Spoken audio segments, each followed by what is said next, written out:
কক্সবাজার ভ্রমণের তৃতীয় পর্বে আপনাদের স্বাগতম। সারা রাত জার্নি করার পর এখন আবার আমাদের দ্বিতীয় যাত্রা বিরতি দিয়ে দিয়েছে। এখানে আমাদের যাত্রা বিরতির সময় ছিল 10 থেকে 15 মিনিট। তাই আমরা ফ্রেশ হলাম এবং চা খেয়ে নিলাম। আপনারা চাইলে এখানে ব্রেকফাস্টও করতে পারেন, কিন্তু এত অল্প সময়ে ব্রেকফাস্ট করাটা আসলে একটি হয়রানি। যাই হোক, এটি হচ্ছে বাইরের পরিবেশ। জায়গাটি অনেক পরিষ্কার পরিচ্ছন্ন এবং নিরিবিলি ছিল। একটানা অনেকক্ষণ বসে জার্নি করার ফলে বাসের সবাই বিরক্ত হয়ে গিয়েছিল। এর জন্য সবাই বাইরে হাঁটাহাঁটি করছিল এবং চা কফি খাচ্ছিল। এই হোটেল থেকে আবার আমাদের বাসটি ছেড়ে দিল।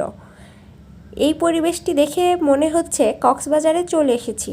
চারদিকে শুধু পাহাড়, গাছপালা, ঘন জঙ্গল, আর এই ছিল রেল লাইন। ভিডিওটি ভালো লাগলে আমার চ্যানেলটি অবশ্যই সাবস্ক্রাইব